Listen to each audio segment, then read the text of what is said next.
Hello అండి, అందరూ ఎలా ఉన్నారు? బాగున్నారు కదా? మేము కూడా చాలా బాగున్నాం. ఈరోజు ఈ వీడియోలో అందరికీ నచ్చే మంచి స్నాక్ ఐటమ్ చూడబోతున్నాం అనమాట.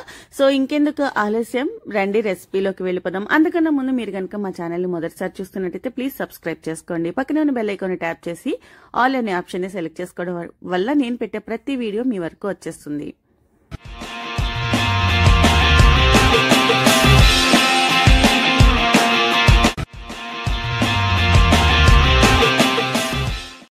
ఇవి చెప్పాలి అంటే మినీ పిజ్జాస్ టైప్ లో చేసుకోవచ్చు అనమాట. చాలా సింపుల్ గా అయిపోతుంది. దీనికోసం నేను పంప్కిన్ సీడ్స్ అండ్ ఓట్స్ తో చేసిన బేస్ అనమాట. సో ఇవి చెప్పాలి అంటే బిస్కెట్స్ లాగా ఉంటాయి, బట్ చాలా గుల్లగా మరమరాల్లాగా ఉంటాయి అనమాట. చాలా సాఫ్ట్ గా లోపలంతా కూడా క్రంచీగా అలా ఉంటాయి. సో వీటితోనే మనం ఇప్పుడు ఈ చిన్న సైజ్ పిజ్జా స్నాక్ ఐటమ్ లాగా చేయబోతున్నాం అనమాట. సో ఫస్ట్ ఇలా బేకింగ్ ట్రే తీసుకుని దానిపైన ఇలా పేపర్ టవల్ తీసుకున్నాను. దీనిపైన మనం పెట్టాలి అనుకున్న నేను 4 పీసెస్ తీసుకుంటున్నాను కాబట్టి 4 పెట్టుకుంటున్నాను. ఇప్పుడు వీటి కోసం నేను వెజిటేబుల్స్ నా దగ్గర ఉన్నవి క్యారెట్, క్యాప్సికమ్, ఆనియన్ తీసుకున్నాను. అవైతే సరిపోతాయి అనమాట. ఫస్ట్ ఇలా గ్రేట్ చేసుకున్న చీజ్ ని దానిపైన స్ప్రెడ్ చేసుకోవాలి. చీజ్ వల్ల ఏంటంటే పిజ్జా ఫ్లేవర్ ఆటోమేటిక్ గా వచ్చేస్తుంది కదా. సో తినడానికి కూడా ఇప్పుడు పిల్లలందరికీ కూడా పిల్లలు ఏంటండి పెద్దవాళ్ళకు కూడా చీజ్ బాగా అలవాటు పడిపోయాము. పిజ్జాలు ఎప్పుడైతే అలవాటు అయ్యాయో ఈ చీజ్ కూడా మనకు అలవాటు అయిపోయింది. ఇప్పుడు చీజ్ ని బాగా స్ప్రెడ్ చేసుకున్నాక ఇవి చెర్రీ టమాటోస్ అనమాట. లేదా నార్మల్ టమాటోస్ అయినా సరే చిన్నగా కట్ చేసుకొని ఇలా పెట్టుకోవాలి. సో ఇలా 4 పీసెస్ పెద్ద పెట్టుకున్న తర్వాత చిన్నగా చిన్న క్యూబ్స్ లా కట్ చేసుకున్న క్యాప్సికమ్ ఏంటంటే ఇది బేకింగ్ ఐటమ్ కాబట్టి తినేటప్పుడు బాగుంటుంది, స్మెల్ కూడా చాలా బాగుంటుంది దీన్ని తినేటప్పుడు. సో అందుకోసమే చిన్నగా కట్ చేసుకున్న క్యాప్సికమ్.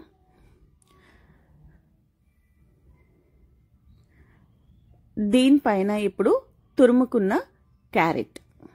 ఇవి కొంచెం పెద్దగానే తురుముకున్నాను, ఎందుకంటే చూడ్డానికి తినేటప్పుడు కనిపిస్తే బాగుంటుంది అని చెప్పి. సో దీన్ని కూడా ఇలా మీకు నచ్చిన విధంగా దీన్ని డెకరేట్ చేసుకోండి. నేను ఇలా స్ప్రెడ్ చేసేస్తున్నాను. ఇప్పుడు దీనిపైన చిన్నగా ఒక చిన్న స్లైస్ లాగా ఆనియన్, మీ ఇష్టం, మీద ఆప్షనల్ పెట్టుకుంటే పెట్టండి, లేకపోతే లేదు. దీనిపైన పుదీనా ఆకు మాత్రం కంపల్సరీ. పుదీనా బేక్ అయినప్పుడు డ్రై అయిపోతుంది కదా, దాని ఫ్లేవర్ అంతా కూడా దీనికి పట్టేస్తుంది, చాలా బాగుంటుంది. అండ్ ఫైనల్ గా కొంచెం చీజ్ దీనిపైన గ్రేట్ చేసి వేస్తున్నాను.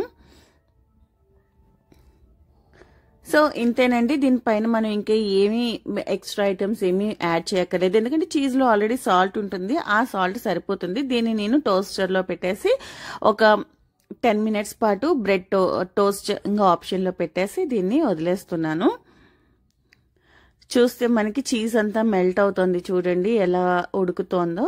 సో చివర్లో చిన్న చీజ్ పీసెస్ అంతా కూడా మాడిపోతున్నాయి కదా. సో ఆల్రెడీ టైమర్ అయిపోయింది, ఆగిపోయింది. ఇది రెడీ అయిపోయినట్టే. ఇప్పుడు దీన్ని ప్లేట్లోకి తీసుకుని గార్నిష్ చేసేసుకుందాము. ఇది తినేటప్పుడు బేస్ ఏమో చాలా కరకరలాడుతూ ఉంటుందన్నమాట. పైనంతా కూడా చీజ్ ఇవన్నీ కూడా తినేటప్పుడు చాలా బాగా అనిపిస్తుంది. తప్పకుండా ట్రై చేయండి. దీని ప్లేస్ లో మీరు చపాతీ కూడా యూజ్ చేయొచ్చు, కొంచెం మందంగా చేసుకున్న చపాతీని యూజ్ చేసి కూడా చేయొచ్చు. దీనిపైన ఫైనల్ గా పార్స్లే ఆకు డ్రై ఉంటుంది, అది వేస్తే మనకి పిజ్జా ఫ్లేవర్ ఆటోమేటిక్ గా వస్తుంది. చీజ్ తో పాటు ఇది ఉంటే ఇంకా బాగుంటుంది. లేదా కొత్తిమీర కూడా డ్రై చేసేసుకున్న పౌడర్ లాంటిది వేసుకుంటే సరిపోతుంది, అది ఫ్లేక్స్ లాగా. ఫైనల్ గా టమాటో కెచప్ అండ్ మైనస్ వేసి గార్నిష్ చేసుకొని తినండి. ప్రతిరోజు ఈవినింగ్ స్నాక్స్ కి ఇదే కావాలని అడుగుతారు, అంత బాగుంటుంది. తప్పకుండా ట్రై చేయండి. ఈ రెసిపీ మీకు నచ్చితే ఒక లైక్ చేసి ఎంకరేజ్ చేయండి.